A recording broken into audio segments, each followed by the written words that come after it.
Students आज हमने क्या पढ़ा है, हमने यूकैरियोटिक सेल और हमने प्रोकैरियोटिक सेल देखा। हमने यूकैरियोटिक सेल में प्लांट सेल और एनिमल सेल के बारे में देखा, उन दोनों का डिफरेंस हमने देखे कि प्लांट सेल में जो है सबसे बाहर वाली जो लेयर होती है उसको हम सेल वॉल कहते हैं, और एनिमल सेल में सबसे बाहर वाली लेयर को हम क्या कहते हैं, सेल मेम्ब्रेन कहते हैं। इसी तरह हमने प्रोकैरियोटिक सेल के बारे में भी देखा। प्रोकैरियोटिक सेल के बाहर भी सब वाली लेयर जो होती है उसको हम ग्लाइकोकैलिक्स कहते हैं, उसके अंदर वाली क्या होती है, सेल वॉल होती है। तो स्टूडेंट्स इसी तरह हमने ये क्या किया, दोनों सेल का हमने कंपैरिजन देख लिया है, किस सेल में कौन सी चीज मौजूद होती है।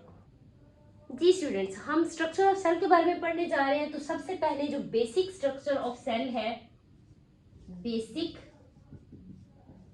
Structure of cell,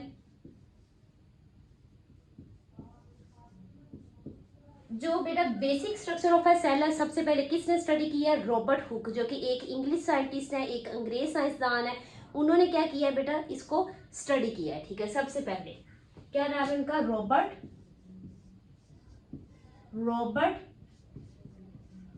hook. Robert Hooke ने स्टूडेंट्स 1665 के अंदर बेटा इसने क्या किया, इसने एक सिंपल सादा माइक्रोस्कोप को इस्तेमाल करके इसने एक थिन स्लाइस ऑफ कोर्क को स्टडी किया। ठीक है स्टूडेंट्स, क्या किया इसने, using a simple microscope, simple microscope, एक सादा माइक्रोस्कोप को इस्तेमाल किया इसने, और किस चीज का मुआयना किया, किस चीज को एग्जामिन किया, किस चीज की स्टडी की इसने, थिन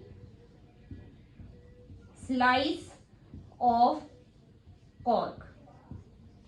अब थिन स्लाइस ऑफ कॉर्क क्या है बेटा, सबसे पहले आप कॉर्क देखें, कॉर्क क्या होता है, व्हाट इज कॉर्क। कॉर्क को उर्दू में छाल कहते हैं।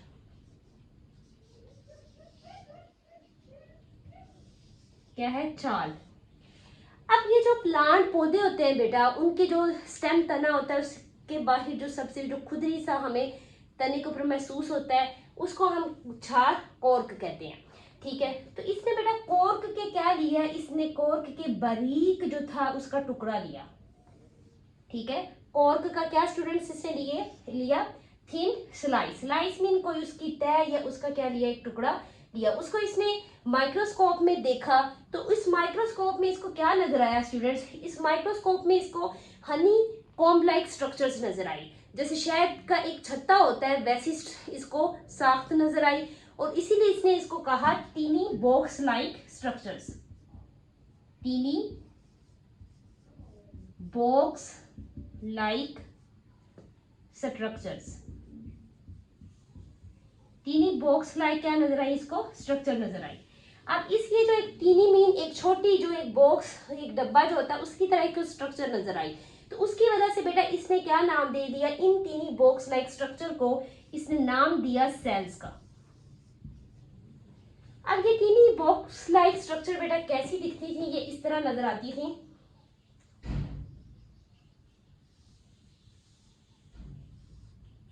आपने कभी जो शहर की मक्खियां उनका जो छत्ता है वो देखा हो, तो इस तरह की शेप हमें लग रही होती है, ऐसी शेप नजर आ रही होती है।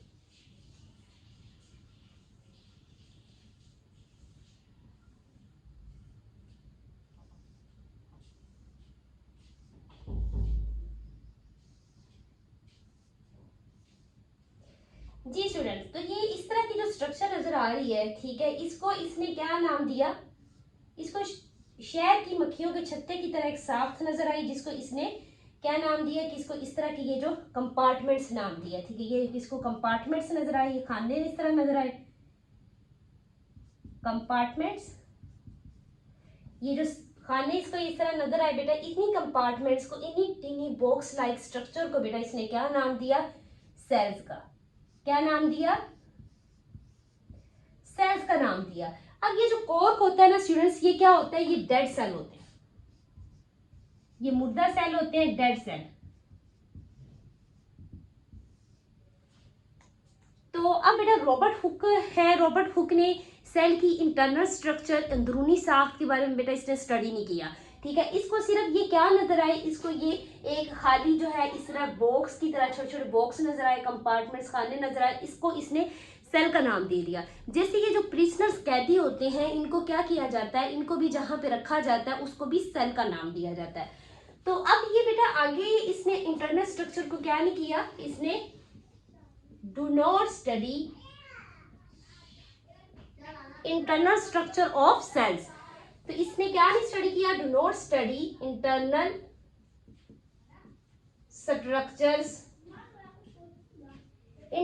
Structures of cells. सेल्स की बेटा अंदरूनी साख्तों को का इसने मुताला नहीं किया। फिर हमारे पास 18 जैसे जैसे साल गुजरते गए बेटा आगे 1831 के अंदर, ठीक है, 1831 में एक और साइंटिस्ट जिसको हम क्या कहते हैं, रॉबर्ट ब्राउन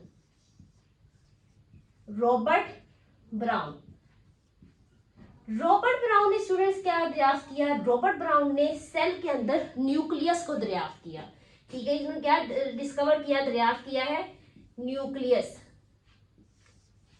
जैसे मैंने आपको पहले लेक्चर में बताया था कि ये हमारे पास न्यूक्लियस क्या होता है, न्यूक्लियस जितनी भी एक्टिविटीज है सेल की, ये सेल की जितनी भी सरगर्मियां बेटा उसको कंट्रोल करता है।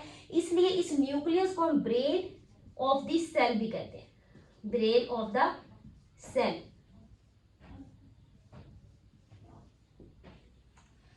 तो अब स्टूडेंट्स आपकी किताब में बेटा आपकी बुक पे उन्होंने इतनी ही ये जो सेल की स्ट्रक्चर के बारे में हमने देखा कि बेसिक स्ट्रक्चर कैसे डिस्कवर हुई थी, आपकी बुक पे उन्होंने इतना ही डिटेल दिया।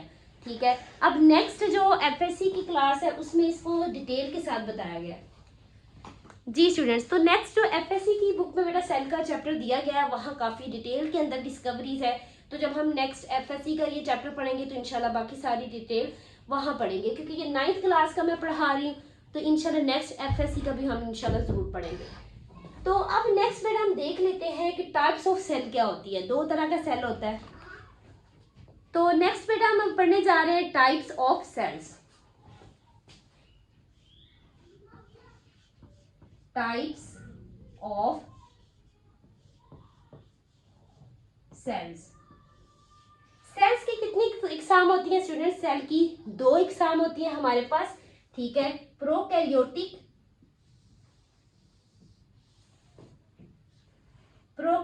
सेल,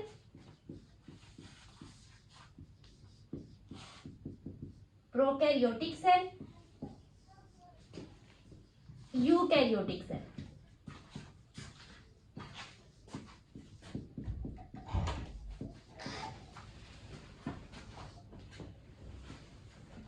जी स्टूडेंट्स, प्रो का मतलब क्या होता है, अगर हम इनको देखें तो लफ्जों को हम तोड़ें तो प्रो जो है बेटा इतना ये जो वर्ड है, ठीक है, प्रो, इसका मतलब क्या होता है, प्रो का मतलब होता है बिफोर।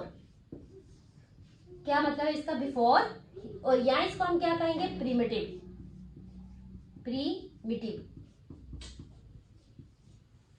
और कैरियोटिक जो है ये कहां से निकला है, कैरियोन से,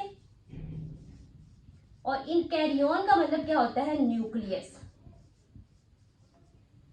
अब ये जो बिफोर मीन जो न्यूक्लियस है यानी कि पहले, और पहले वाले को हम क्या कहेंगे, जो यानी कि पुराने थे। कौन थे स्टूडेंट्स, पुराने वाले, यानी कि ये पुराने वाले सेल्स थे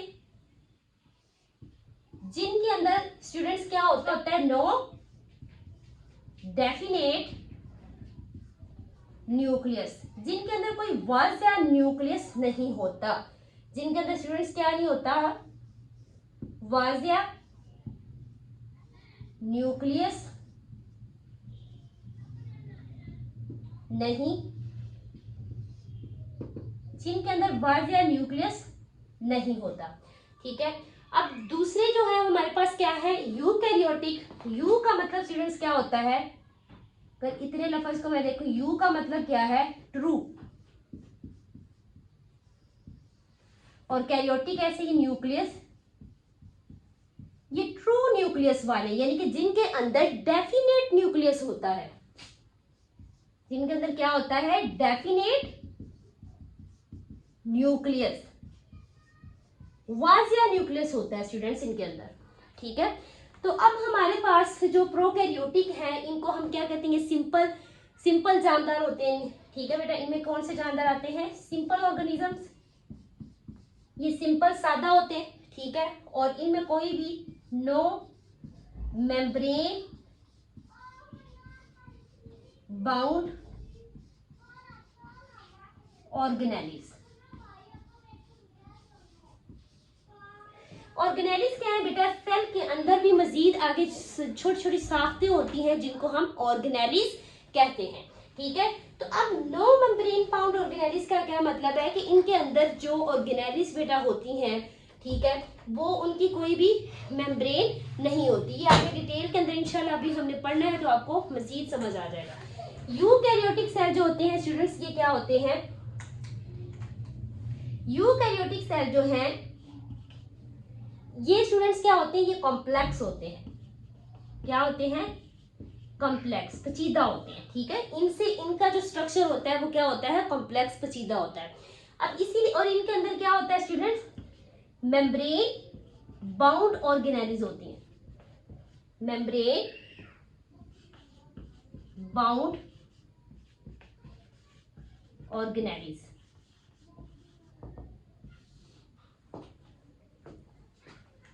तो अब प्रोकैरियोटिक सेल जो है ये किस पर मुश्तमिल होता है बेटा, प्रोकैरियोटिक सेल में हम पढ़ते हैं यूनिसेलुलर जानदार, एक सेल पर मुश्तमिल जानदार पढ़ते हैं। इनमें कौन से पढ़ते हैं, यूनिसेलुलर ऑर्गेनिज्म इसमें आते हैं। यूनिसेलुलर ऑर्गेनिज्म, यूनिसेलुलर यानी जानदार। अब ये यूनि का मतलब क्या होता है, एक सेल पर मुश्तमिल, जिससे पहले भी मैंने आपको बताया है। तो यूनिसेलुलर ऑर्गेनिज्म कौन है हमारे पास, बैक्टीरिया। कौन है स्टूडेंट्स, बैक्टीरिया। तो नेक्स्ट बेटा देखिए, यूकैरियोटिक सेल में हमारे पास किस तरह के जानदार आते हैं। इसमें हमारे पास यूनिसेलुलर जानदार भी हैं।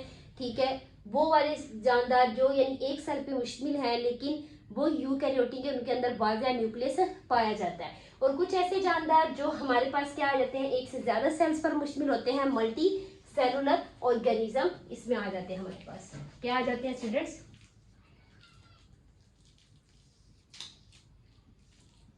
मल्टी सेलुलर ऑर्गेनिज्म ऑर्गेनिजम्स, यानी मल्टी मीन एक से ज्यादा सेल्स पर मुश्तमिल जिनकी बॉडी होती है, जैसे हमारे पास ह्यूमंस, इंसान। ठीक है, इंसान आ जाते हैं, और हमारे पास प्लांट्स।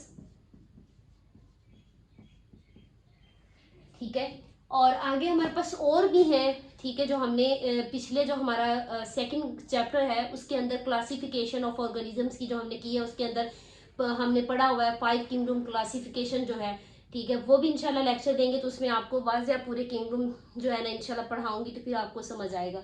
तो अब यूकैरियोटिक सेल में जो बेटा ह्यूमंस, प्लांट्स वगैरह यानी कि एनिमल्स जो दूसरे वो इसके अंदर आ गए। ठीक है, अब हम देख लेते हैं कि यूकैरियोटिक में बेटा हमने ह्यूमंस में प्लांट्स लगा लिया और यहाँ पे एनिमल्स एंड प्लांट्स, पौधे एंड जानवर इसमें आ गए। ठीक है, तो अब हम नेक्स्ट क्या देखेंगे, हम प्रोकैरियोटिक सेल के बारे में भी देखेंगे कि प्रोकैरियोटिक सेल जो है बैक्टीरिया की स्ट्रक्चर भी हम देखेंगे। और यूकैरियोटिक सेल में हमने दो यानी कि जो सेल है उनके जो फर्क करना है, animal cell and plant cell.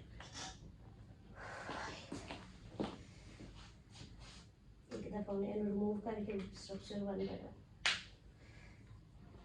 Camera बंद करा, पंखा चला रहे थे। हाँ बंद कर।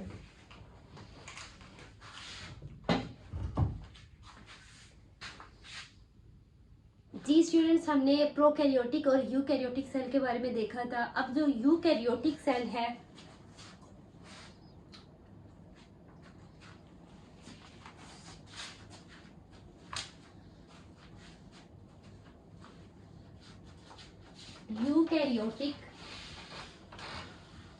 यूकैरियोटिक सेल जो है, इसमें यूकैरियोटिक सेल में हमारे पास कौन कौन से ऑर्गेनिज्म से जानदार आते हैं। इसमें बेटा क्या आता है हमारे पास, प्लांट्स,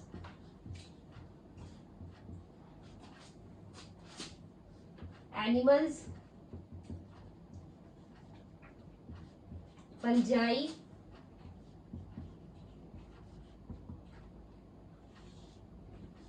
प्रोटिस्टा। प्रोटिस्टा यानी कि प्रोटिस्ट आ जाते हैं, ठीक है, इसमें हमारे पास। तो अब हमने यूकैरियोटिक सेल में जो आपकी किताब है बेटा, उसमें हमने 2 सेल के बारे में डिस्कस करना है। प्लांट्स के बारे में हमने डिटेल देखनी है और एनिमल सेल्स के बारे में डिटेल देखनी है। Structure of plant cell.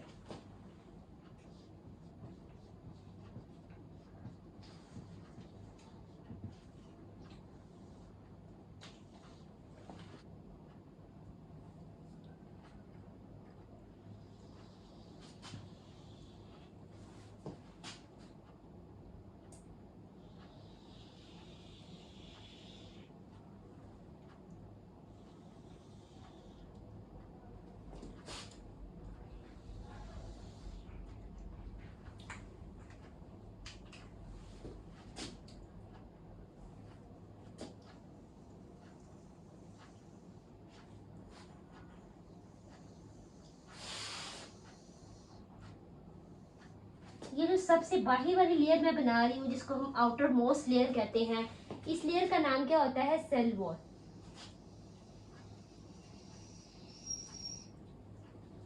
जी, क्या नाम होता है इसका? Cell wall.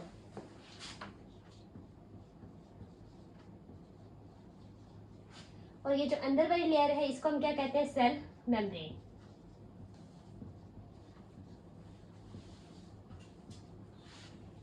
अब स्टूडेंट्स, ये जो प्लांट सेल होता है, इसके अंदर एक बड़ा वैक्यूल होता है, लार्ज वैक्यूल होता है। और वो लार्ज वैक्यूल कहाँ पाया जाता है?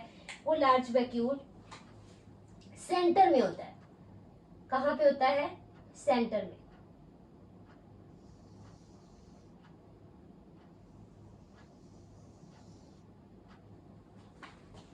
ये हमारे पास क्या है? वैक्यूल।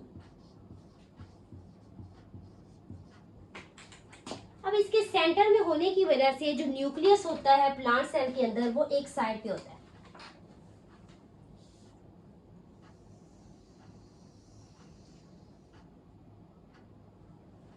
क्या है स्टूडेंट्स? ये न्यूक्लियस। न्यूक्लियस के अंदर एक स्ट्रक्चर होती है जिसको हम कहते हैं न्यूक्लियोलस।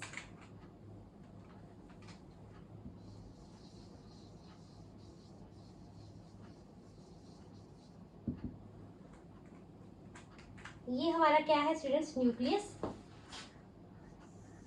क्या है? न्यूक्लियस।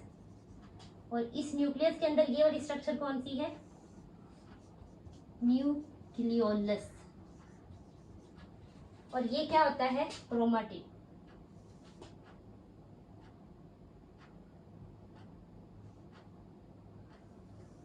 इसको क्या कहते हैं? क्रोमाटिन।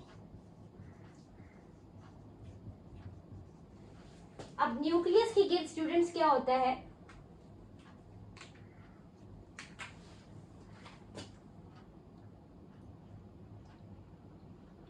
न्यूक्लियस की गिर्द भी स्ट्रक्चर होती है।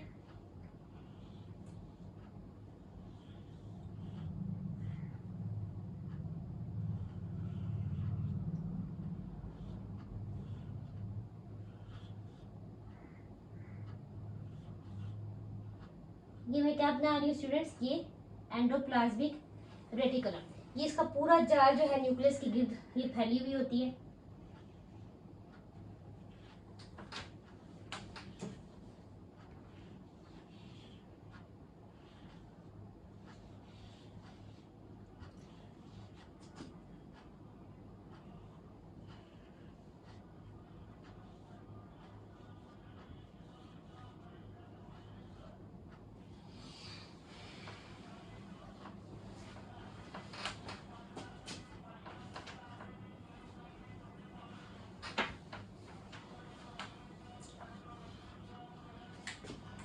अब बेटा क्या होता है कि यहाँ पे ये जो सारी स्ट्रक्चर है इसके ऊपर लगे होते हैं ऐसे, ये इस तरह की स्ट्रक्चर होती है इसके ऊपर।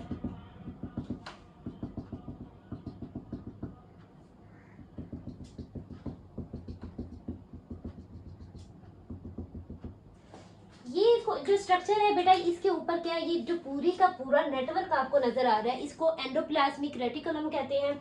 और यहाँ पे आपको ये जो डोटेड नजर आ रहे हैं, ये राइबोसोम्स है, ठीक है।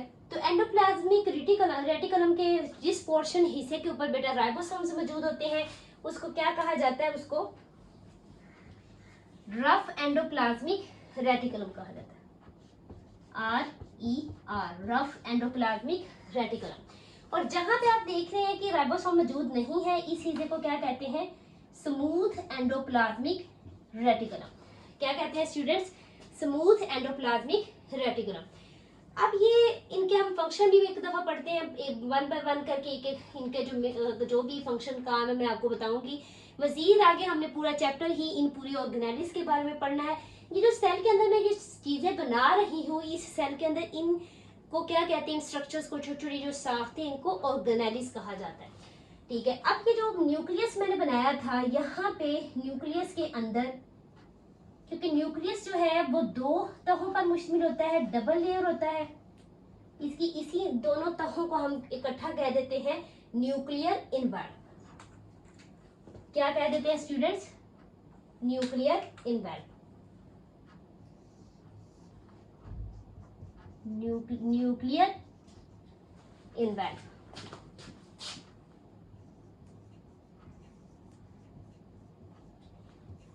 ये न्यूक्लियर इनवैल्व के अंदर स्टूडेंट्स क्या होता है, यहाँ पे ये इस तरह की जो स्ट्रक्चर आपको नजर आएगी, ये न्यूक्लियर पोर्स होते हैं। क्या होते हैं, न्यूक्लियर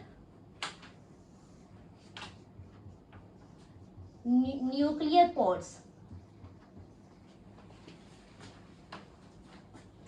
तो जी स्टूडेंट्स, ये तो हमने न्यूक्लियस बेटा बनाया है, और न्यूक्लियस के गिर्द क्या बनाया है, एंडोप्लाज्मिक रेटिकुलम। एंडोप्लाज्मिक रेटिकुलम, ठीक है। अब हम और मजीद स्ट्रक्चर बनाते हैं।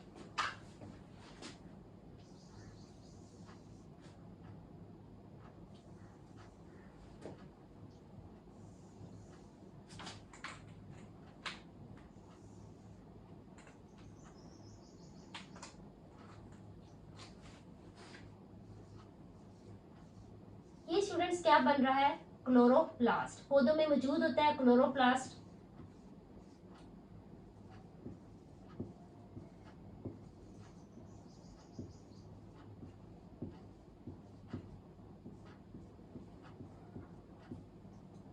ये क्या है स्टूडेंट्स, क्लोरोप्लास्ट।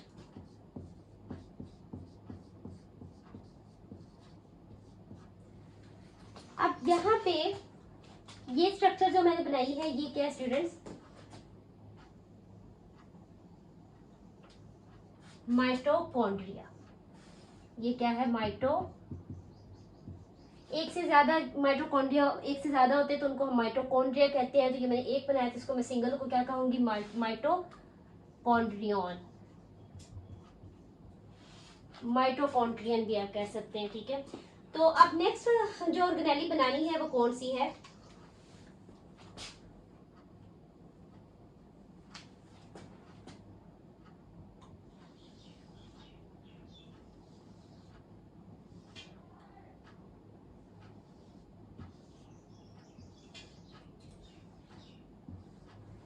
जी स्टूडेंट्स, ये जो स्ट्रक्चर है इसको हम क्या कहते हैं, यहाँ पे ये जो दो स्ट्रक्चर बनाई है, ये क्या है, इसको हम कहते हैं गोल्जी वेसिकल। Golgi vesicle. और ये जो पूरी स्ट्रक्चर है, इसको हम क्या कहते हैं, गोल्जी अपरेटस। Golgi apparatus. अब यहाँ पे ये जो छोटी छोटी स्ट्रक्चर आपको नजर आ रही है, ये क्या होते हैं, राइबोसोम्स।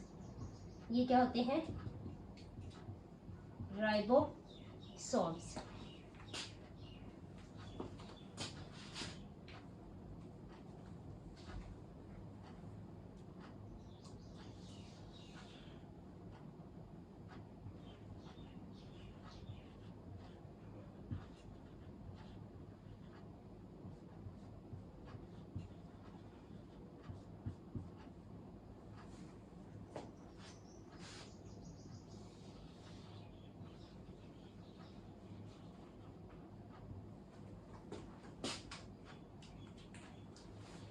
स्टूडेंट्स यहाँ पे इस तरह की स्ट्रक्चर होती है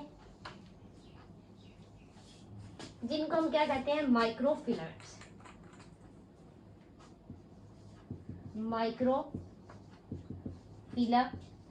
फिलामेंट्स।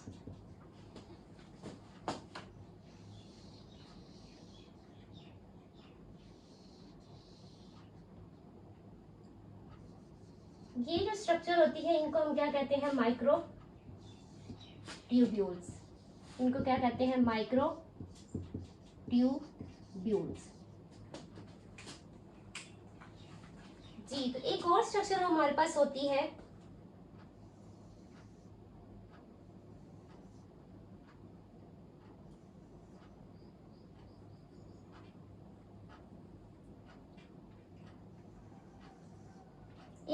हमारे पास होती है जिसको हम क्या कहते हैं, इंटरमीडिएट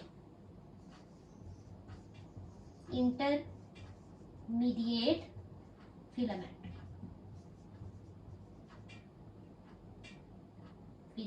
इंटरमीडिएट फिलामेंट।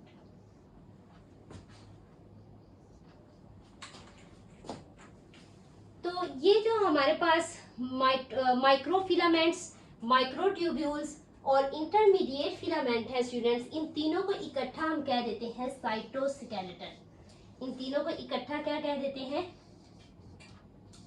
साइटोस्केलेटन।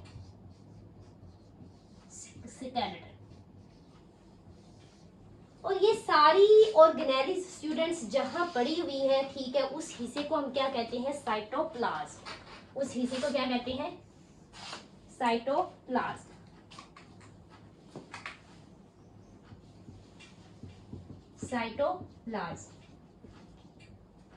तो जी स्टूडेंट्स, ये हमने स्ट्रक्चर बनाई है, ठीक है। इसको देखें जरा, एक वन बाय वन एक एक जो पार्ट है उसको देखते हैं, ठीक है। ये जो आपको सेंटर में नजर आ रहा है ये क्या है, वैक्यूल है, ठीक है। वैक्यूल के इस तरफ देखें, ये हमारे पास क्या है, माइटोकॉन्ड्रिया, और ये वाली स्ट्रक्चर क्या है, क्लोरोप्लास्ट, ठीक है। तो अब ये न्यूक्लियस है, न्यूक्लियस के अंदर क्या होता है, न्यूक्लियोलस होता है, और न्यूक्लियस जो होता है वो डबल मेम्ब्रेन है, और डबल मेम्ब्रेन होने की वजह से इसकी ये जो बाहर वाली मेम्ब्रेन है आउटर मेम्ब्रेन, अंदर वाली इनर मेम्ब्रेन, तो इन दोनों मेम्ब्रेन को इकट्ठा हम कह देते हैं न्यूक्लियर इनवर्ट।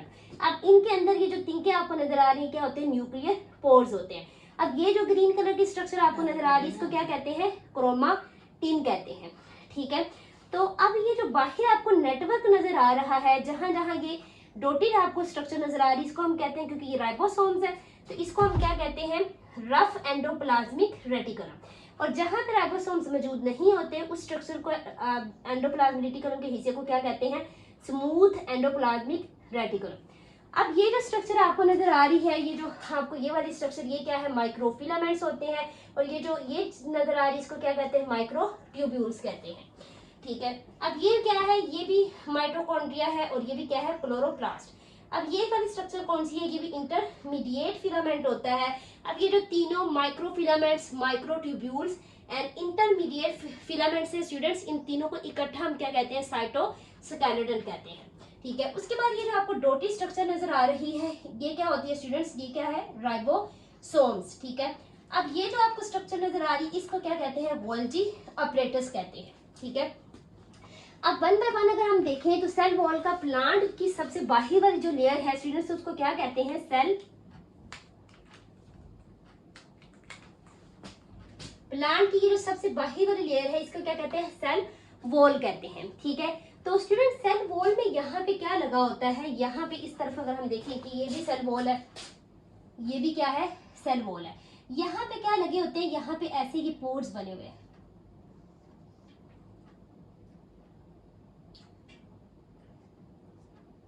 इन पोर्स को बेटा क्या कहते हैं, पोर्स इन सेल वॉल। इन पोर्स को हम क्या कहेंगे, प्लाज्मोडिस्मेटा। इनको क्या कहते हैं, प्लाज्मोडिस्मेटा। इन सुराखों को प्लाज्मोडिस्मेटा कहते हैं। जी स्टूडेंट, ये सेल वॉल बेटा क्या करता है, ये सेल वॉल प्लांट में मौजूद है, ठीक है। एनिमल सेल भी हमने पढ़ना है तो ये एनिमल सेल में प्रेजेंट नहीं होता। एनिमल सेल की सबसे बाहरी वाली जो तय मेम्ब्रेन होती है वो सेल मेम्ब्रेन होती है। तो ये सेल वॉल क्या करता है, ये प्लांट सेल को क्या मुहैया करता है, ये प्लांट सेल को बेटा सपोर्ट मुहैया करता है, सेल की शेप को मेंटेन करता है, ठीक है। ये क्या करता है, ये सपोर्ट करता है, सपोर्ट करता है प्लांट को, ठीक है। मेंटेन सेल शेप, सेल की जो शेप है उसको क्या करता है, बरकरार रखता है। Maintain cell shape. उसके बाद जो सेल मेम्ब्रेन है, सेल मेम्ब्रेन क्या करती है, ठीक है। सेल मेम्ब्रेन जो भी चीजें अंदर आनी है और जो चीजें बाहर जानी है उनको ये क्या करती है, कंट्रोल करती है, ठीक है। थिंग्स, सब्सटेंस या थिंग्स, चीजें जो भी क्या आनी है, in and out from the cell, from the cell, cell से बाहर और सेल के अंदर जो चीजें आनी उनको ये क्या करती है, सेल मेम्ब्रेन बेटा कंट्रोल करती है। उसके बाद है क्लोरोप्लास्ट। क्लोरोप्लास्ट के अंदर आपको यहाँ पे ये जो मैंने ऐसे ये जो गोल गोल स्ट्रक्चर बनाई है इनको थैलाकॉइड्स कहते हैं, ठीक है। इनको क्या कहते हैं, थैलाकॉइड्स। जब हम एक एक स्ट्रक्चर, एक एक ऑर्गेनेली को डिटेल के साथ पढ़ेंगे तो ये एक एक स्ट्रक्चर मैं दोबारा बनाऊंगी और आपको सारा जो है मजीद तफसीलन बताऊंगी। तो अब यहाँ पे बेटा ये क्लोरोप्लास्ट के पास क्या होता है, ऐसा ग्रीन ग्रीन मैंने बनाया है। ये क्लोरोप्लास्ट के पास स्टूडेंट्स क्या होता है, इसके पास क्लोरोफिल पिगमेंट होते हैं। क्या होते हैं इसके पास, क्लोरोफिल पिगमेंट होते हैं, क्लोरोफिल पिगमेंट। अब ये सबज कलर के पिगमेंट होते हैं क्लोरोफिल। तो यहाँ पे क्या होती है बेटा, आपको पता है कि पौधे क्या करते हैं, यहाँ पे फोटोसेंसिस का अमल होता है। आपको पता है कि फोटोसेंसिस का जो अमल है, ठीक है स्टूडेंट्स, देखें ये क्या हमारे पास एक लीफ है, लीफ का जो ये पत्ते का कलर बेटा क्या होता है, सबज जो होता है वो इसी क्लोरोफिल पिगमेंट की ज़रात की वजह से होता है, ठीक है। तो यहाँ पे इसी ये जो समझ लें कि ये क्लोरोफिल मौजूद है, ठीक है। यहाँ पे बेटा क्या होना है, यहाँ पत्ते में क्या होता है, क्लोरोफिल की मौजूदगी में यहाँ पे क्या होता है, फोटोसिंथेसिस का अमल होता है, फोटोसिंथेसिस का अमल होता है। अब ये फोटोसिंथेसिस क्या होता है, फोटो मीन लाइट, रोशनी, सिंथेसिस मीन बनना, ठीक है। रोशनी को इस्तेमाल करके क्या होता है, पौधे अपनी खुराक बनाते हैं और उस अमल को हम क्या कहते हैं, फोटोसिंथेसिस कहते हैं। तो अब नेक्स्ट है हमारे पास माइटोकॉन्ड्रियन, ठीक है। माइटोकॉन्ड्रिया, तो माइटोकॉन्ड्रिया क्या करता है स्टूडेंट्स, माइटोकॉन्ड्रिया बेटा एनर्जी मुहैया करता है सेल को, ठीक है। अब सेल ने भी क्या करना है, सेल ने भी रेस्पिरेशन का अमल करना है, ठीक है। अपने और भी इसके काम है सेल के। तो जितने भी इसकी एक्टिविटीज सरगर्मियां करनी है उसके लिए इसको क्या चाहिए, एनर्जी चाहिए होती है। तो एनर्जी कौन इसको देता है, एनर्जी की प्रोडक्शन, एनर्जी की पैदावार करता है माइटोकॉन्ड्रिया, एनर्जी मुहैया करता है। इसीलिए माइटोकॉन्ड्रिया को क्या कहते हैं, माइटोकॉन्ड्रिया क्या करता है स्टूडेंट्स, एनर्जी मुहैया करता है सेल को। इसीलिए माइटोकॉन्ड्रिया को पावर हाउस ऑफ सेल कहा जाता है, पावर हाउस ऑफ सेल।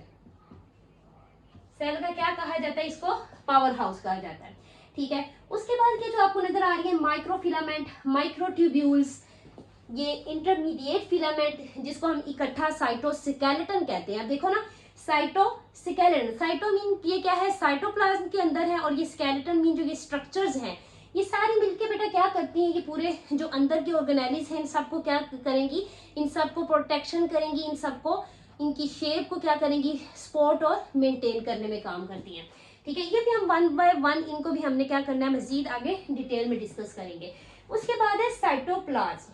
क्या है स्टूडेंट, ये साइटोप्लाज्म।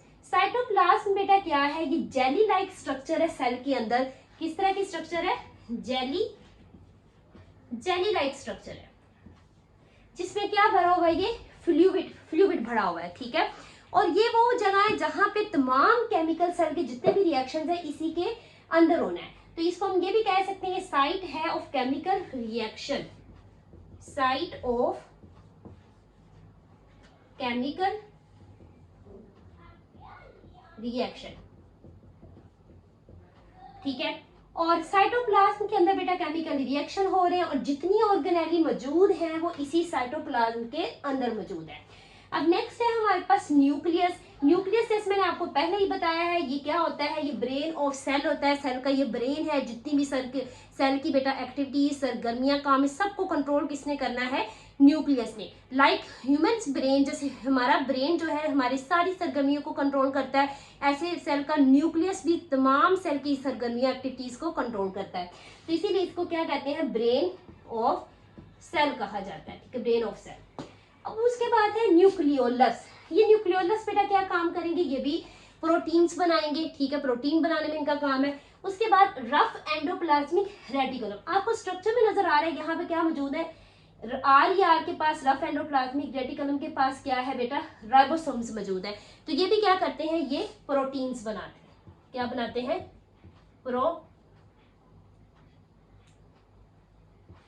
प्रोटीन, क्या बनाते हैं, ये प्रोटीन्स, ठीक है।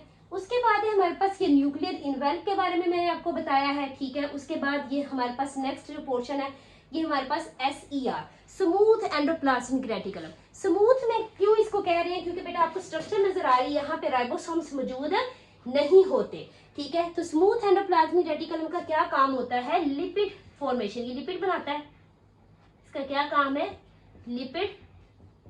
लिपिड्स फॉर्मेशन करता है, और जितने भी ड्रग्स वगैरह हैं उनकी ये डिटॉक्सिफिकेशन करता है, ठीक है। उनको क्या करता है, उनके अंदर जितने भी बेकार मादे होते हैं उनकी सफाई करता है, ठीक है। उसके बाद है हमारे पास बेटा नेक्स्ट है हमारे पास ये राइबोसोम्स, ठीक है। राइबोसोम्स का क्या काम है, राइबोसोम्स बेटा क्या करते हैं, प्रोटीन्स बनाते हैं। इसीलिए राइबोसोम्स को बेटा क्या कहा जाता है, प्रोटीन फैक्ट्री कहा जाता है, प्रोटीन फैक्ट्री। अब नेक्स्ट है हमारे पास ये जो इतना बड़ा नजर आ रहा है हमें, ठीक है, क्या नजर आ रहा है, ये जो बड़ा वैक्यूल है, ये स्टूडेंट्स क्या करता है, इस वैक्यूल में हमारे पास क्या होता है, जो वाटर है, ठीक है, न्यूट्रिएंट्स, खुराक के जो अज्जा हैं, पानी, न्यूट्रिएंट्स, खुराक के अज्जा, और एंड वेस्ट, जितना भी जो बेकार मादा होना है, सब यहाँ पे क्या होगा बेटा, स्टोर होगा, जहीरा होगा, ठीक है। तो इसको हम ये कहेंगे कि ये सेल के क्या उसे कहते हैं, सेल का जितना भी फूड वगैरह स्टोरेज होनी है वो वैक्यूल के अंदर होती है, ठीक है। अब नेक्स्ट है हमारे पास गोल्जी अपरेटस। नेक्स्ट क्या है स्टूडेंट्स, गोल्जी अपरेटस। जो भी ये प्रोटीन बनी है, जैसे न्यूक्लियोलस से, या फिर हमारे पास यहाँ राइबोसोम्स प्रोटीन बनाएंगे, RER से प्रोटीन बन रही, जितनी भी ये प्रोटीन बेटा सेल के अंदर बन रही है वो जाएगी गोल्जी अपरेटस के पास जाएगी। अब गोल्जी अपरेटस स्टूडेंट्स क्या करेगा, गोल्जी अपरेटस बेटा इस प्रोटीन को क्या करेगा, इस प्रोटीन को मॉडिफाई करेगा, मीन उसमें कुछ तब्दीलियां करके फिर उनको क्या करेगा, उसकी पैकेजिंग करेगा, उसको पैक करेगा, ठीक है। ये क्या करता है, प्रोटीन की पैकेजिंग करता है, ठीक है। प्रोटीन की पैकेजिंग करके फिर आगे मजीद उसको क्या करता है बेटा, ये आगे उसको ट्रांसपोर्ट करता है, मुंतकिल करता है। मीन अगर हम इसको ये भी कहें तो ये इसमें हम ये कह सकते हैं कि ये जो प्रोटीन को बेटा क्या करता है, प्रोटीन को ये फंक्शनल बनाता है, उसको काम के काबिल इसने बनाना है, ठीक है।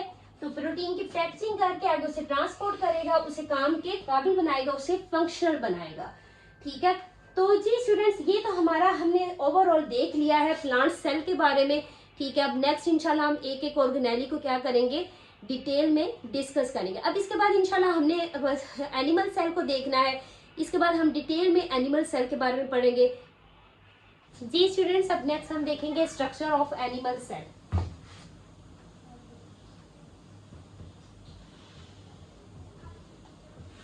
स्ट्रक्चर ऑफ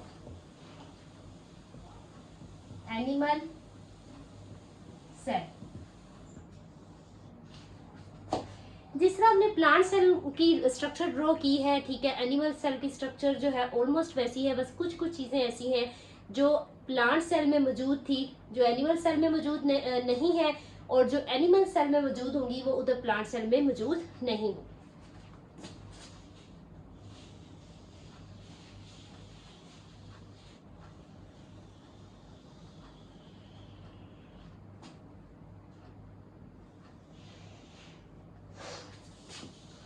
तो जैसे हमने वहां पे जो हमारे पास न्यूक्लियस था स्टूडेंट्स, वो क्या था, वो एक ही वैक्यूल प्लांट सेल में मौजूद होता है और लार्ज वैक्यूल होता है, तो उसकी वजह से क्या होता है कि न्यूक्लियस एक साइड पे हो जाता है। सेंटर में वैक्यूल होने की वजह से एक साइड पे हो गया था, और यहाँ पे क्या होता है, यहाँ के क्योंकि एक से ज्यादा वैक्यूल होते हैं और छोटे छोटे वैक्यूल होते हैं, और यहाँ पे सेंटर में क्या होता है, न्यूक्लियस होता है। यहाँ पे स्टूडेंट्स क्या है, सेंटर में न्यूक्लियस।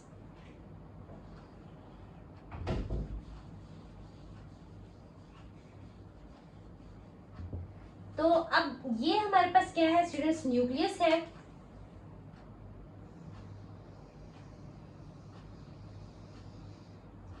इस न्यूक्लियस की गिफ्ट जैसे हमने वहां पे देखा था, क्या था हमारे पास, एंडोप्लाज्मिक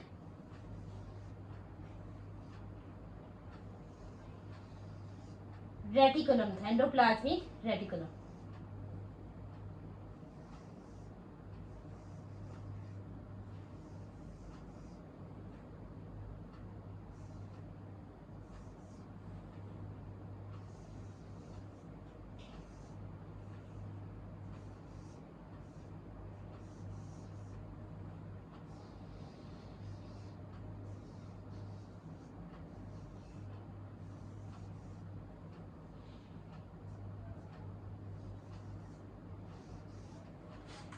तो अब बेटा ये क्या है हमारे पास, यहाँ पे देखें, ये जो यहाँ पे हमने ऐसे ही देखा था कि ये जो डॉटेड स्ट्रक्चर होती है, ठीक है, उसको क्या क्या क्या कह देते हैं, RER कह देते हैं। और जहाँ पे हमारे पास क्या कहते हैं, ये डॉटेड स्ट्रक्चर नहीं है, उसको है SER, स्मूथ एंडोप्लाज्मिक रेटिकुलम।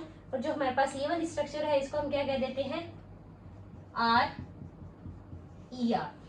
अब ये जो स्ट्रक्चर आपको नजर आ रही है, हमने पढ़ा था, ये न्यूक्लियोलस होता है। क्या होता है, न्यूक्लियोलस। इसको क्या कहते हैं, क्रोमाटिन, क्रोमाटिन कहते हैं। और ये हमारे पास स्ट्रक्चर क्या थी, ये वाली जो आपको दो लेयर नजर आ रही, इन दो लेयर्स को बेटा क्या कहते हैं, न्यूक्लियर एनवेल्प। ये न्यूक्लियर एनवेल्प स्टूडेंट्स क्यों है, क्योंकि ये दो लेयर है, ठीक है। सबसे न्यूक्लियस की बाहर वाली लेयर को हम आउटर मेम्ब्रेन कहते हैं, अंदर वाली मेम्ब्रेन को हम इनर मेम्ब्रेन कहते हैं, ठीक है। तो ये दो मेम्ब्रेन वाली ऑर्गेनेली मौजूद होती हैं, जैसे मैंने आपको बताया था कि जो हम प्रोकैरियोटिक सेल के बारे में पढ़ेंगे, तो प्रोकैरियोटिक में स्टूडेंट्स क्या होता है कि उसमें कोई भी मेम्ब्रेन बाउंड ऑर्गेनेली नहीं होती। अब वहां पे मैंने आपको बताया था यूकैरियोटिक सेल में मेम्ब्रेन बाउंड ऑर्गेनेली होती हैं। तो अब ये देख रहे हैं, जैसे ये न्यूक्लियस है बेटा, तो इसमें ये क्या है, दो तहों वाली क्या है, ये ऑर्गेनेली है, ठीक है। इसी तरह जैसे माइटोकॉन्ड्रिया है, माइटोकॉन्ड्रिया के बारे में हम यहाँ ड्रॉ कर लेते हैं, है माइटोकॉन्ड्रिया। कौन है, माइटोकॉन्ड्रियन। और ये जो सबसे बाहर वाली लेयर है स्टूडेंट्स, इसको क्या कहते हैं, सेल मेम्ब्रेन। एनिमल सेल में बेटा सबसे बाहर वाली जो लेयर होती है उसको सेल मेम्ब्रेन कहते हैं। Outer most layer animal cell की सेल मेम्ब्रेन होती है, ठीक है। प्लांट सेल की हमारे पास क्या थी, सेल वॉल थी, ठीक है। तो यहाँ पे बेटा क्लोरोप्लास्ट मौजूद नहीं होते, वो प्लांट्स में मौजूद होते हैं। यहाँ पे एक ऐसी ऑर्गेनेली है जो कि प्लांट्स में मौजूद नहीं होती।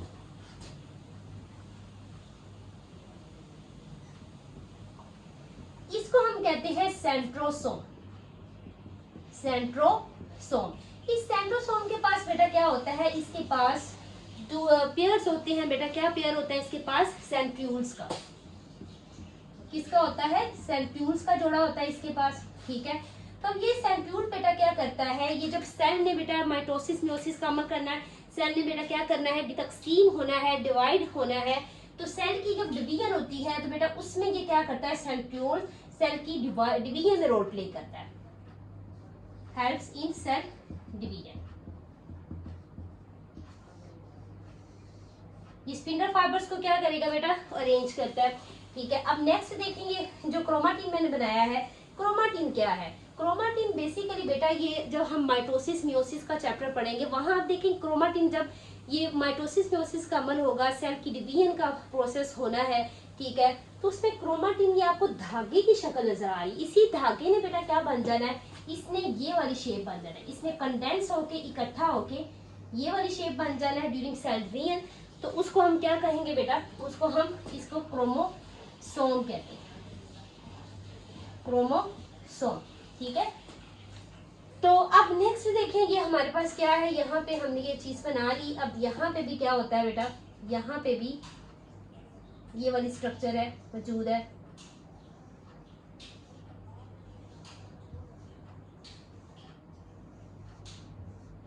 ठीक है, इसको हम क्या कहते हैं, ये हमारे पास क्या है, Golgi apparatus, Golgi apparatus.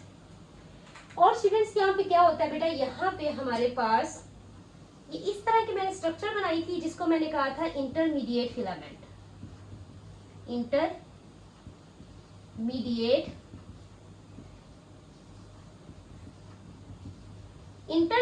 Filament जो है स्टूडेंट्स, ये प्लांट्स में मौजूद नहीं होता। जो पीछे मैंने डायग्राम बनाई, क्योंकि साइटोस्केलेटन के ये तीनों पार्ट्स हैं, तीनों हिस्से हैं उसके, तो इसलिए मैंने वहां बना ली। लेकिन आपने वो प्लांट्स के अंदर बेटा इंटरमीडिएट फिलामेंट नहीं बनाना, वो प्लांट्स में मौजूद नहीं होता। ये हायर जो एनिमल्स का ग्रुप है उसमें ये मौजूद होता है। बाकी ये साइटोस्केलेटन, यूकैरियोटिक सेल सब में मौजूद है बेटा। माइक्रोफिलामेंट्स, माइक्रोट्यूब्यूल्स, ये सब प्लांट्स में ये मौजूद है, लेकिन इंटरमीडिएट फिलामेंट्स मौजूद नहीं होता। तो अब यहाँ पे भी अगर हम देखें, ऐसी ये जो स्ट्रक्चर मैंने बनाई थी, इसको मैंने नाम क्या दिया था, माइक्रोफिलामेंट्स, माइक्रोफिलामेंट्स। ठीक है, और यहाँ पे अगर मैं ये स्ट्रक्चर बनाऊं,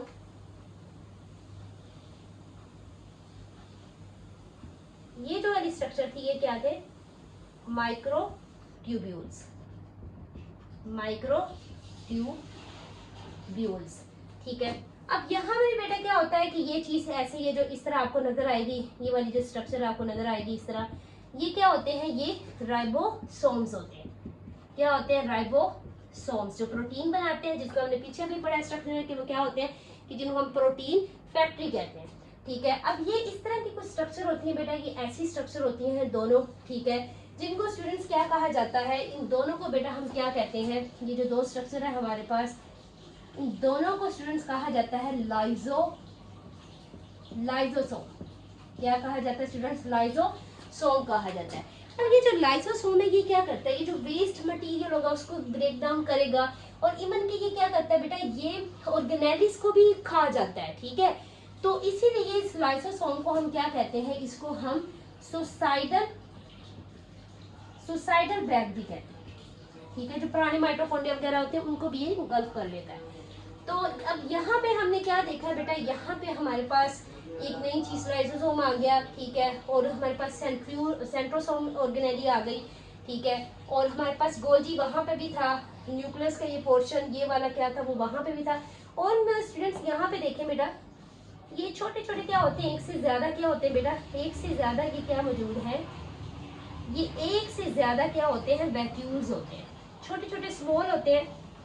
ठीक है, यानी स्मॉल वैक्यूल होते हैं, एक से ज्यादा ये मौजूद होते हैं। ठीक है, लेकिन प्लांट सेल में हमने क्या पढ़ा था, प्लांट में एक बड़ा वैक्यूल होता है। स्टूडेंट्स अब देखें, ये हमने क्या स्ट्रक्चर देखी है बेटा, ये हमने स्ट्रक्चर ऑफ एनिमल सेल देखा है। ठीक है, तो एनिमल सेल के अंदर आपने देखा होगा जो चीजें मैंने बता दी आपको, कुछ ऑर्गेनेली यहाँ पे है वहां पे नहीं है, कुछ प्लांट्स में है और कुछ एनिमल में नहीं है। अब तो ये हमने स्ट्रक्चर देख ली है चीज, अब हम इन दोनों का देख लेते हैं, दोनों के अंदर क्या क्या चीजें, प्लांट सेल में क्या चीजें हैं, एनिमल सेल में क्या। प्लांट सेल, एनिमल,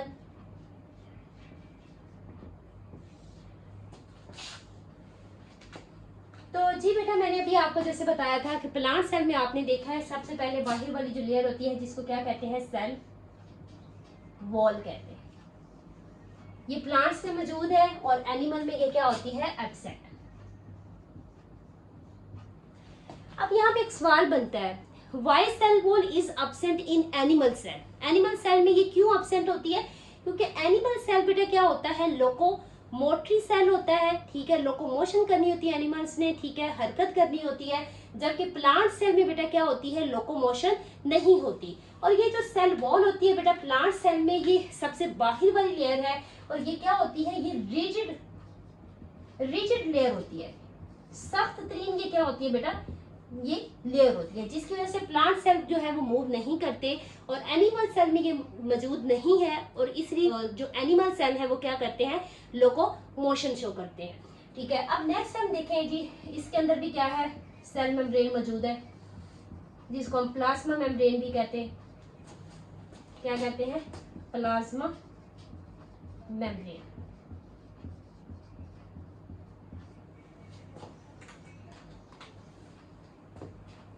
और ये यहाँ पे भी मौजूद है, सेल मेम्ब्रेन इधर भी मौजूद है, एनिमल सेल में भी ये मौजूद है।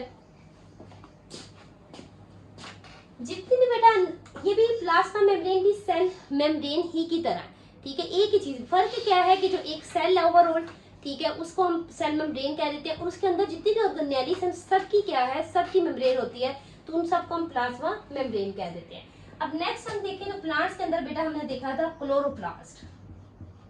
क्लोरोप्लास्ट किसका बेटा, ये हिस्सा है, पार्ट है ये प्लास्टिड्स का। प्लास्टिड्स, प्लास्टिड्स जो कि बेटा किस पर मुश्तमिल है, क्रोमोप्लास्ट, ठीक है, ल्यूकोप्लास्ट, क्लोरोप्लास्ट, ठीक है, तीनों ये इसके हिस्से हैं। ठीक है, तो क्लोरोप्लास्ट जो है किसका हिस्सा है, प्लास्टिड की। प्लांट्स में मौजूद होता है, एनिमल्स में क्या है, एब्सेंट। इसी तरह हमारे पास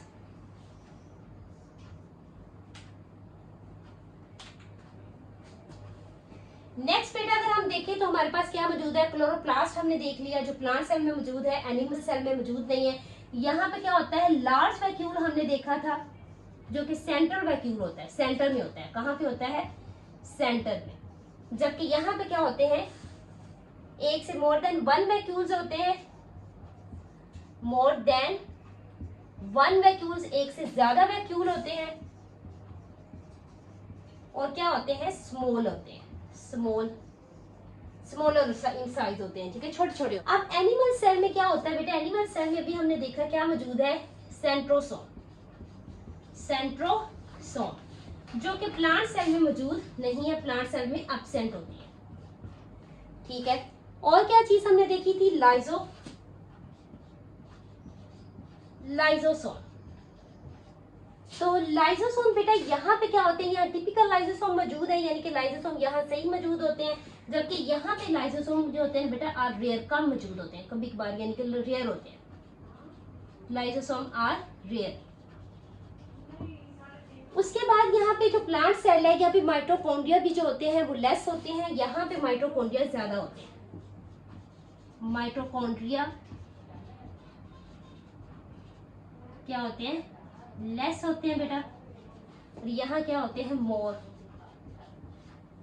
ठीक है स्टूडेंट्स, मोर माइटोकॉन्ड्रिया होते हैं। तो प्लांट सेल में बेटा जो रिजर्व फूड होता है, जो फूड ये रिजर्व महफूज करते हैं, ठीक है, वो कौन सा होता है, रिजर्व फूड जो प्लांट सेल में होता है वो कौन सा होता है बेटा, फूड मटेरियल वो स्टार्च होता है। जबकि एनिमल सेल में जो रिजर्व फूड मटेरियल होता है वो कौन सा होता है, ग्लाइकोजन। क्या होता है, ग्लाइकोजन। जी स्टूडेंट्स, और प्लांट सेल में बेटा जो साइटोप्लाज्म की तकसीम होनी होती है, ठीक, उस प्रोसेस को हम कहते हैं साइटोकाइनेसिस। तो प्लांट सेल में स्टूडेंट्स क्या होता है कि जो साइटोकाइनेसिस होती है, प्लांट सेल में साइटोकाइनेसिस, ठीक है, cytokinesis, cyto mean cytoplasm, kinesis mean division, तकसीम। साइटोकाइनेसिस में जो तकसीम होना है बेटा वो किसके जरिए होती है, by formation of cell plate method, formation of cell plate, जिसमें क्या होता है कि एक सेल जो है उसके दरमियान क्या बनती है, यहाँ पे एक सेल में ऐसे यहाँ पे बेटा प्लेट बनना शुरू हो जाती है। ठीक है, इसी तरह ये एनिमल सेल में जो साइटोकाइनेसिस का अमल होता है वो कॉन्स्ट्रिक्शन से होता है। एनिमल सेल में cytokinesis occurs by constriction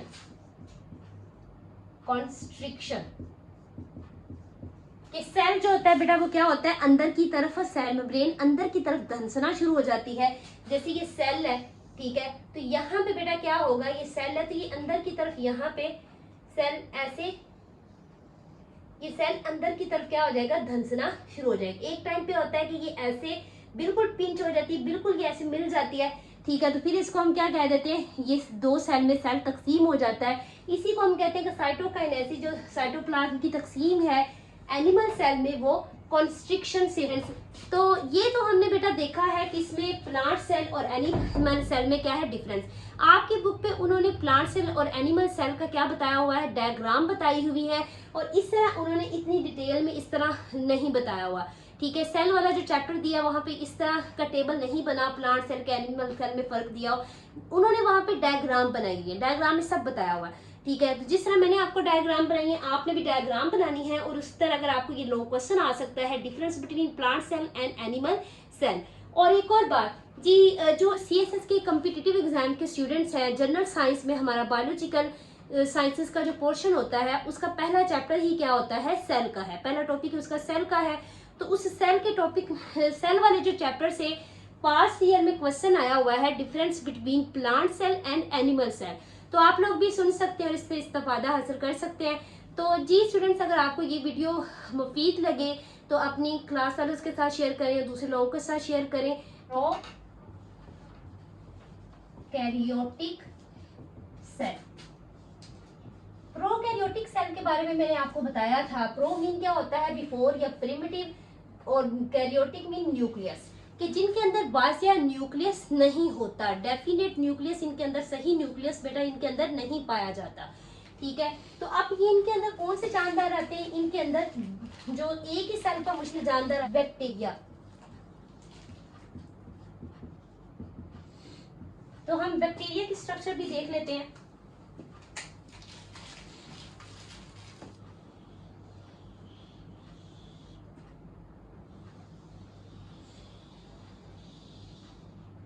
ji students, ये तो आप देख रहे हैं, इसको हम कहते हैं, ये क्या है, प्लाज्मा मेम्ब्रेन, सेल मेम्ब्रेन, या कह सकते हैं प्लाज्मा मेम्ब्रेन। इस प्लाज्मा मेम्ब्रेन में जो आपको ये स्ट्रक्चर नजर आ रही है, जहां प्लाज्मा मेम्ब्रेन अंदर की तरफ बेटा धंस गई, इन्वेजिनेशन इसकी हो गई है, इसको हम कहते हैं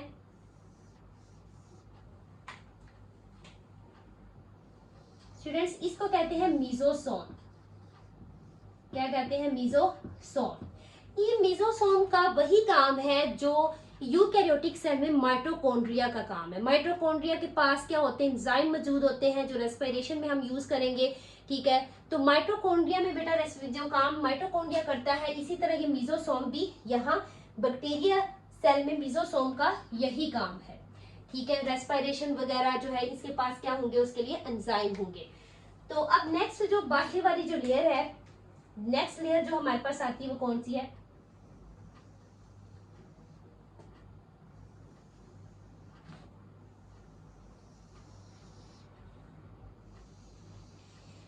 सेल वॉल।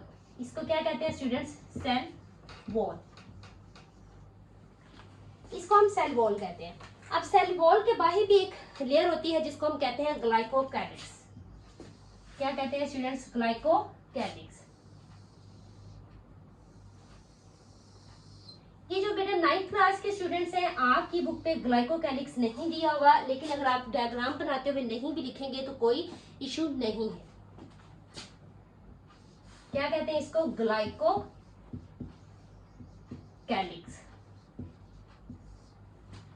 अब सेल वॉल जो है बेटा, ठीक है, हमारे पास सेल वॉल से ऊपर ग्लाइकोकैलिक्स हो गई, ठीक है। इसको हम क्या कह देते हैं, प्लाज्मा मेम्ब्रेन। ये हमारे पास कौन सी है, प्लाज्मा मेम्ब्रेन। जैसे मैंने आपको पिछले जो हम सेल हमने पढ़े उसमें बताया था कि जैसे न्यूक्लियस की दो मेम्ब्रेन होती इकट्ठा, उनको हम न्यूक्लियर इन्वेल्व कह देते हैं। तो ये यहाँ पे तीनों जो है लेयर्स, इनको इकट्ठा हम क्या कह देंगे, इन्वेल्व। अब ये जो आपको पता है इसके अंदर बाज़िया न्यूक्लियस नहीं होता स्टूडेंट्स, तो इनके अंदर क्या होता है, इनके अंदर जो जेनेटिक मटेरियल होता है बेटा, जो न्यूक्लियस यानी इनके अंदर मौजूद नहीं है, बट न्यूक्लियस की ही तरह की कोई चीज होती है जिसको हम न्यूक्लॉइड कहते हैं।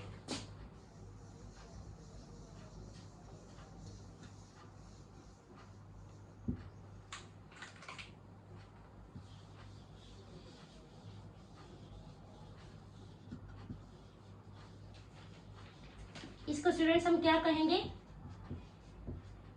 न्यूक्लियोइड। अब ये जो न्यूक्लियोइड होता है ये न्यूक्लियस की न्यूक्लियस की तरह है, ठीक है, न्यूक्लियस के जैसा, मतलब जिस तरह सही न्यूक्लियस होता है स्टूडेंट्स ये वैसा नहीं होता, ये न्यूक्लियस की तरह हम इसको कह सकते हैं, ठीक है, न्यूक्लियोइड होता है। अब यहाँ पे देखो आपको क्या नजर आ रहा है, ये नेकेड पड़ा, नंगा पड़ा हुआ है इसके अंदर, ये साइटोप्लाज्म के अंदर पड़ा हुआ है, इसकी कोई मेम्ब्रेन नहीं है, ये किसी भी मेम्ब्रेन के अंदर बाउंड नहीं है, ठीक है, तो ये नेकेड होता है, ठीक है, ये क्या है, नेकेड पड़ा हुआ है, साइटोप्लाज्म। ये जो चीज है इसको हम क्या कहते हैं, साइटोप्लाज्म। यूकैरियोटिक सेल में एक ही ऑर्गेनेली है जिसको हम कहते हैं राइबोसोम। कोई भी इसके अंदर मेम्ब्रेन बाउंड ऑर्गेनेली नहीं है, ऐसी कोई ऑर्गेनेली नहीं है जिसके बाहर क्या हो, मेम्ब्रेन हो, ठीक है। तो यहाँ पे एक ही ऑर्गेनेली पाई जाती है जिसको हम क्या कहते हैं, राइबोसोम्स। क्या कहते हैं स्टूडेंट्स, राइबोसोम्स, जिसका काम क्या है, प्रोटीन बनाना काम है, ठीक है स्टूडेंट्स, क्या काम है, प्रोटीन बनाना। तो जी स्टूडेंट्स यहाँ पे क्या होता है बेटा, यहाँ पे एक इसके पास आरएनए होता है जिसको हम कहते हैं मैसेंजर आरएनए। उस मैसेंजर आरएनए के ऊपर स्टूडेंट्स क्या लगते हैं, उसके ऊपर राइबोसोम्स लग जाते हैं, ठीक है। और इस स्ट्रक्चर को फिर हम कहते हैं पॉलीसोम। इस स्ट्रक्चर को फिर हम क्या कहते हैं, पॉलीसोम कहते हैं। 9th क्लास स्टूडेंट्स बेटा अगर कोई ऐसा पॉइंट जो मैं एडिशनल बता रही हूँ आप उसको इसको सुनते हुए उसको स्किप कर सकते हैं। तो स्टूडेंट्स बेटा यहाँ पे क्या है, देखें यहाँ पे एक और तरह की स्ट्रक्चर होती है जिसको हम क्या कहते हैं, ये इस तरह की स्ट्रक्चर होती है। ये प्लाज्मिड जो है बेटा एक वेक्टर के तौर पे काम करता है। ये क्या करता है, ये फॉरेन जो डीएनए वगैरह होते हैं फॉरेन पार्टिकल्स को इंजेक्ट करवाता है, फॉरेन पार्टिकल्स को लेके जाता है, ठीक है। तो ये प्लाज्मिड, इसको हम प्लाज्मिड कहते हैं। अब ये जो प्लाज्मिड होता है ये भी क्या है, जैसे ये न्यूक्लियोइड जो है ये क्या है बेटा, जेनेटिक मटेरियल। तो बुनियादी तौर पे जेनेटिक मेन जेनेटिक मटेरियल यही होता है, मेन जो विरासती मादा है न्यूक्लियोइड ही होता है, मेन जेनेटिक मटेरियल यही होता है। इसलिए इस प्लाज्मिड को हम क्या कहते हैं, ये मेन नहीं होता जेनेटिक मटेरियल, इसको हम क्या कह देते हैं, एक्स्ट्रा क्रोमोसोमल डीएनए भी इसको कहते हैं। ये हमारे पास स्टूडेंट्स क्या होता है, इसको हम एक्स्ट्रा क्रोमोसोमल डीएनए भी इसको कहते हैं, एक्स्ट्रा क्रोमोसोमल डीएनए। तो स्टूडेंट्स ये हमारे पास बेटा हमने स्ट्रक्चर देखा है। अब देखिए यहाँ पे एक और इम्पोर्टेंट स्ट्रक्चर होती है, सेल वॉल में से बेटा क्या निकलते हैं, सेल वॉल में से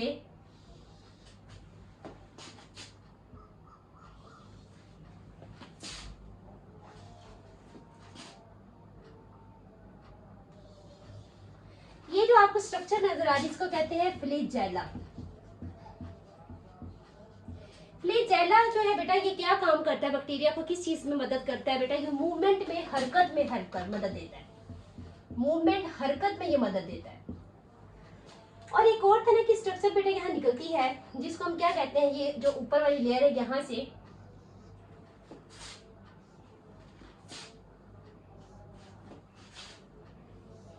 इस स्ट्रक्चर को कहते हैं पिलाई। पिलाई जो है, फ्लैजेला जो है बेटा ये भी प्रोटीन से बना है जिसको फ्लैजेलिन प्रोटीन कहते हैं। इसी तरह पिलाई भी जिस प्रोटीन से बनी है उसको भी दूसरा पैलिन प्रोटीन कहते हैं, ठीक है। दूसरा ये भी दूसरा पैलिन प्रोटीन से बनी है, पिलाई भी एक प्रोटीन से बनी है जिसको हम क्या कहते हैं, पैलिन प्रोटीन। इसका क्या काम है यहाँ पे, तो पिलाई जो है बेटा ये किस में मदद करती है, ये मेटिंग या कंजुगेशन के प्रोसेस में हेल्प करती है बैक्टीरिया की। और स्टूडेंट्स अब यहाँ पे देखें राइबोसोम्स आप देख रहे हैं, यहाँ पे मैंने बताया कि ओनली क्या है, एक ही ऑर्गेनेली बेटा यहाँ मौजूद होती है प्रोकैरियोटिक सेल में जिसको हम राइबोसोम्स कहते हैं। तो राइबोसोम्स यहाँ पे किस तरह की हैं, राइबोसोम्स 70s मौजूद होते हैं, ठीक है। और यूकैरियोटिक में स्टूडेंट्स कितने मौजूद थे, यूकैरियोटिक सेल में, यूकैरियोटिक सेल में 80s राइबोसोम्स होते हैं। कितने स्टूडेंट्स, 80s राइबोसोम्स होते हैं। तो ये तो स्टूडेंट स्ट्रक्चर है हमारे पास प्रोकैरियोटिक सेल की, जिसमें हमने देखा कि हमारे पास सबसे बाहर वाली लेयर है ग्लाइकोकाइलिक्स कहते हैं, उसके बाद सेल वॉल है, फिर अंदर वाली प्लाज्मा मेम्ब्रेन है जिसमें आपको ये अंदर की तरफ धंसती हुई प्लाज्मा मेम्ब्रेन नजर आ रही है जिसको हम मीजोसोम कहते हैं। फिर हमारे पास राइबोसोम्स हैं, फिर हमारे पास एक ये जो नेकेड ऐसे ये जो पड़ा हुआ है, यानी इसके ऊपर ये, इसको नेकेड न्यूक्लाइड क्यों कहते हैं, क्योंकि इसके पास बेटा कोई भी पैकेजिंग नहीं है, कोई भी किसी चीज ने इसको पैक नहीं किया हुआ, ये ऐसे नंगा पड़ा हुआ है, ठीक है, साइटोप्लाज्म के अंदर। ठीक है स्टूडेंट्स, तो अब जैसे आप ह्यूमंस का डीएनए देख रहे हैं, हमारा जो डीएनए है, हमारा जो डीएनए है ऐसे स्ट्रैंड की शक्ल में। अब ये जो डीएनए हमारा क्या है, हमारे डीएनए को हिस्टोन प्रोटीन्स क्या करती हैं, हिस्टोन प्रोटीन से हमारा डीएनए पैक होता है। तो अब ये यहाँ पे कोई हिस्टोन प्रोटीन्स नहीं है, इसलिए ये क्या है, ये नेकेड होता है। ठीक है, तो ये होता है क्या बेटा, ये डबल स्ट्रैंडेड सर्कुलर होता है। इसी तरह जो प्लास्मिड है वो भी, उसको हम एक्स्ट्रा क्रोमोसोमल डीएनए कहते हैं, और वो भी क्या होता है, डबल स्ट्रैंडेड सर्कुलर डीएनए होता है। जी स्टूडेंट्स, ये हमने प्रोकैरियोटिक सेल बेटा देख लिए, इससे पहले हमने यूकैरियोटिक सेल की दोनों सेल टाइप देख ली कि प्लांट सेल, एनिमल सेल के बारे में। अब ये प्रोकैरियोटिक सेल हमने देख लिया। अगर आपको कोई चीज समझ ना आए तो आप कमेंट सेक्शन में पूछ सकते हैं। जज़ाकल्लाह, अल्लाह हाफिज।